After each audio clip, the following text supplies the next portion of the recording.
रूपा ह्रींकार निलया ह्रींग प्रदा ह्रींकार बीजा ह्रींकार मंत्रा ह्रींकार लक्षणा। देवी का नाम है ह्रींकार रूपा। ह्रीम जो है इसको माया बीज कहते हैं और ये देवी का प्रणव बीज है। तंत्र में, तंत्र शास्त्र में या शाक्त की जहाँ पूजन होती है उसमें हम लोग रीम, यही प्रणव बीज, इसी को ज़्यादा महत्व देते हैं। यही भुवनेश्वरी देवी का मंत्र है। इसमें जो अक्षर आते हैं वो है ह, ह्रीम, ह, र, ई और एक नाद बिंदु बिंदु। तो ह जो होता है वो आकाश तत्व होता है, र जो होता है वो अग्नि तत्व होता है, ई जो होता है वो जल तत्व होता है और फिर उसमें एक चंद्रमा और एक वो बिंदु, वो वायु और आकाश तत्व के द्योतक है।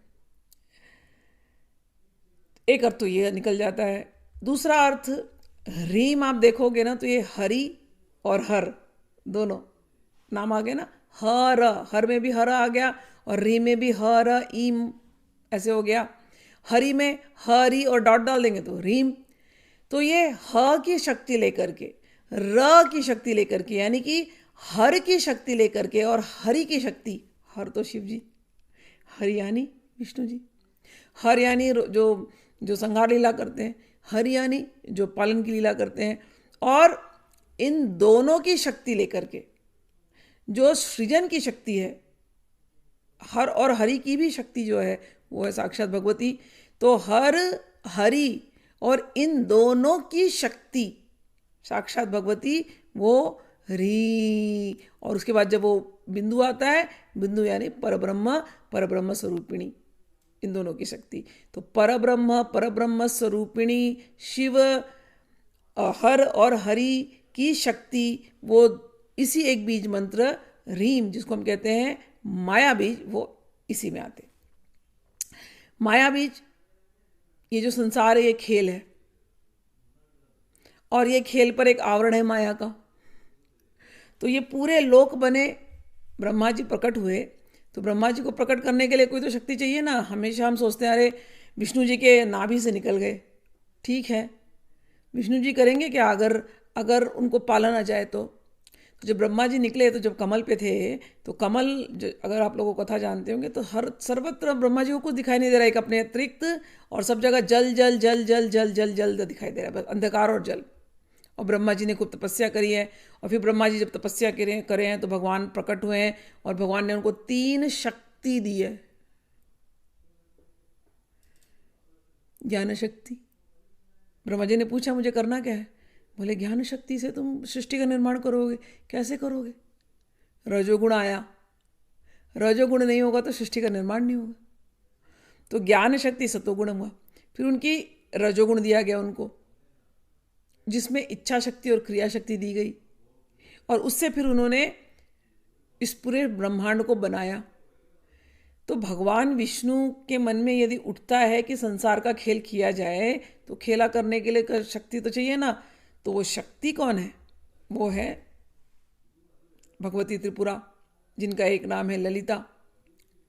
वो ब्रह्मा जी जब आए तो जब ये सृष्टि पूरी बनाई गई तो हिरण्यगर्भ, एक सुनहरे रंग का गर्भ बना, और उस गर्भ के अंदर सारे तत्व, महत तत्व, पंच तत्व, वहां से मत तत्व आए, मत तत्व से अहंकार तत्व, अहंकार तत्व से फिर पंच तत्व, पंच तत्व फिर प्रकृति के जो बाकी के 3 गुण, सतोगुण, रजोगुण, तमोगुण, फिर उनके इन तत्वों से इंद्रियां बनी, इंद्रियों से, इंद्रियों में 11 जो इंद्रियां बनी, फिर उनके देवता बने। ये सारे के सारे बन करके एक अंडे में, बड़े से अंडे में समाये गए, उसको कहा गया हिरण्यगर्भ। अब उस हिरण्यगर्भ की शक्ति कौन है? माता के बिना शक्ति हो सकती है क्या? माँ ही तो गर्भ धारण करती है ना। तो वो जो गर्भ धारण करती है, ठीक है, तो वो जिसने वो गर्भ बनाया और जिसने गर्भ के अंदर धारण किया, वो शक्ति दिखाई नहीं दे रही है। लग रहा है कि ब्रह्मा जी कर रहे, लेकिन ब्रह्मा जी को भी जिसने चलाया वो तो भगवती त्रिपुरा, एक माया का आवरण दिया। तो वो जो माया का आवरण है वो है ह्रीमकार रूपा। वो है मंत्र ह्रीम।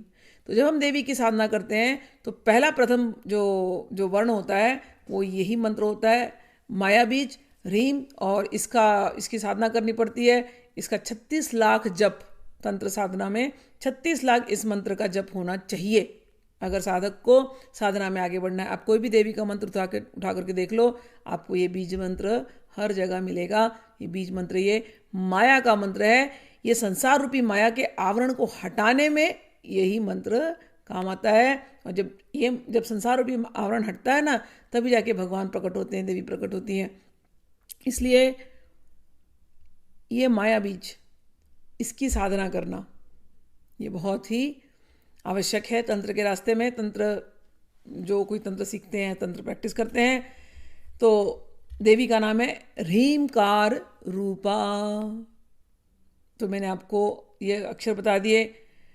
इसके और भी बहुत सारे इसके अर्थ हैं, लेकिन ये सरल अर्थ हैं। हर और हरि की जो शक्ति वो ह्रीम, और जो नाद बिंदु है परब्रह्म स्वरूपिणी वो है ह्रीम। ह यानी आकाश, र यानी अग्नि, और ई यानी जल तत्व, वायु तत्व। जो गतिशील है वो ई है, ठीक है। और नाद बिंदु जो ब्रह्म स्वरूप है। तो जो गतिशील वो देवी, वो हो गई ह्रीम।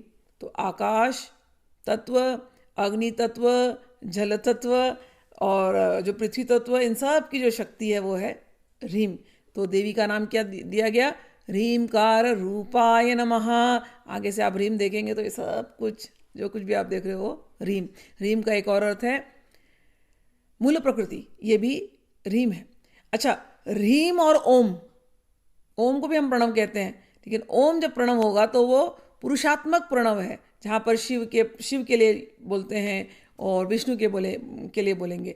लेकिन जब हम ह्रीम कहते हैं तो ये तो शक्त्यात्मक प्रणव है, देवी का प्रणव है।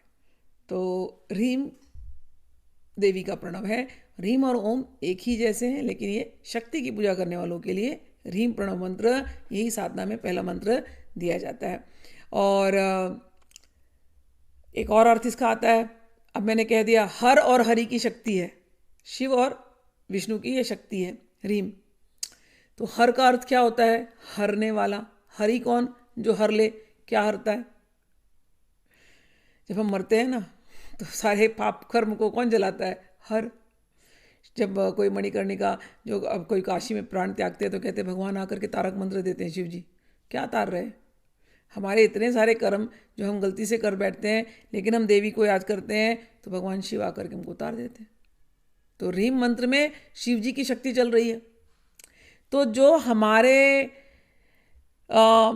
संचित प्रारब्ध और क्रियमाण कर्मों के जो फलों को जो नष्ट कर दे, उनको हर दे, और फिर हमको इस बारंबार इस जन्म मृत्यु के जो चक्र है, इस संस्कृति का जो चक्र है, जिससे हमको वो मुक्त कर दे, ऐसा जो मंत्र है वो है ह्रीम।